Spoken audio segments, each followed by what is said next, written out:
It's time for Dave Day here on Community NEPA News with Standard Speaker Sports Editor Dave Seaman. I'm Ken Karen. We're kicking things off with some talk about local field hockey, Hazelton Area High School field hockey team. Dave, I was at a practice doing a story on Jillian Bookman, who just got her 100 points recently, one of only 6 players in Hazelton area history to do that. So we'll have that story soon on SSP TV News. But I started talking with head coach Mary Kelly about the program, about where they're at this year, still trying to win their first ever District 2 championship. They've been so close, Dave. They're getting ready for the district playoffs now. I asked her about the team this season and what they're working on as they get ready for the playoffs.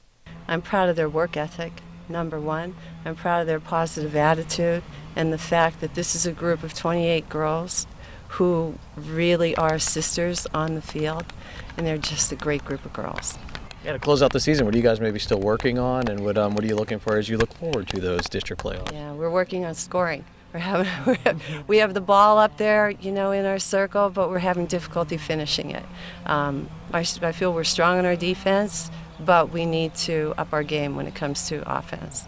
So, Dave, they had a tough loss against Wilkes-Barre area team. They're battling for that #1 seed in the district tournament, but the Cougars have made it through the playoffs before, got to that district final, and Mary Kelly seems very proud of this team, and they could make a run this year. Yeah, there's no doubt about it. I mean, there's a lot of games this year. Even the ones they've lost have been 1 or 2 goal differences between the teams, and a lot more players that have been part of the program now. That there's a little bit of a hunger there because they have been so close, and you mix that with some talented young athletes that have come through the program.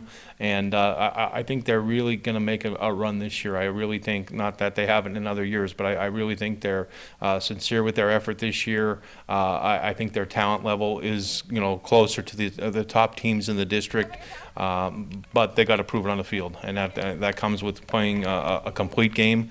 They've been ahead in some of those district finals that we talked about that they lost. Now it's time to put a whole game together when it matters most, and I think this team is quite capable of doing that. And Dave, win, lose, or draw, I mean, you talk about the character of this team and someone like Jill Bookman helping out the younger kids in this program. That's a great leader to look up to as you look for continued success within your program. Well, we were with the Hazelton area Lady Cougar golf team recently. Speaking of a successful program, getting ready, they'll be in the state championships, also some competing in individual championships. Standard Speaker will have all of the results, so make sure you're reading to keep up with all of that. But Dave, we did a Good Sports podcast with them, and we talked, I think, to everybody. I think every Lady Cougar who was there at practice came over and talked with us. We talked with their head coach, and I was really impressed, just how close they seemed and the talent that they have up and down, and the fact that they compete with each other but are still so close with each other, so supportive. They're enjoying their time and they're being successful. And that's what makes a program. Yeah, you got your top players, your seniors that are the leaders.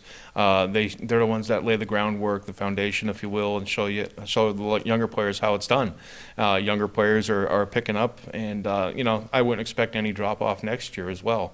But right now, the matter at hand is trying to win a state championship. And these girls, in their sincere belief, they think that they can go and do that. And there's no reason why they can't, because they do have some of the top players in the state on the girls level, and they're going to give it their best shot. And we can't wish them nothing but the best of luck. Dave, one thing that really sticks out to me, we were talking with head coach Joe Boretsky, and I asked him, I said, there was expectations on this team this year after making it to states last year. How did you guys handle that? And he said, actually, this year's been kind of smooth. He said, because we've been to states, we know what to expect. We've played these high-caliber teams now, so we'll see how they do when it comes time for the state championship. It's going to be interesting in the American League Championship Series. Who do you think comes out? I really like the Yankees. They've all season long, no matter injuries, what they've needed, someone has stepped up. They have that next man up. I think that's their slogan this season. I think they do it. I think they'll get the job done in the ALCS. Yeah, I don't think it's going to be easy, but I think it is the Yankees' year. I really think that the Yankees have shown their resiliency all year, as you've said. They've overcome a lot of injuries. The key players, they get just enough pitching out of their starting pitching, and that's the key, because if they get 5 or 6 innings out of their starters, nobody matches up with their bullpen. I don't care what team it is. What really stood out to you as you watched Penn State beat Iowa on the road in a tough environment? Well, first of all, I thought their defense, again, has been lights out all season. It's hard to move the ball consistently against that team, and you get the effort by Blake Gilligan as a punter to pin Iowa deep, and again, hard to navigate 90 yards, 80 yards against that defense and sustain a drive. They were able to sustain a drive right before halftime, but again, the Penn State defense buckled down, held Iowa to a field goal. I thought that was very key. And then the offense came around. The offense made enough plays when they had to. Sean Clifford is showing himself to be quite the leader. He's he's very vocal out there, and it just seems like everybody responds to him when he's fired up. Sometimes he gets too fired up, like in the beginning of the game, and it's understandable. He's a young guy.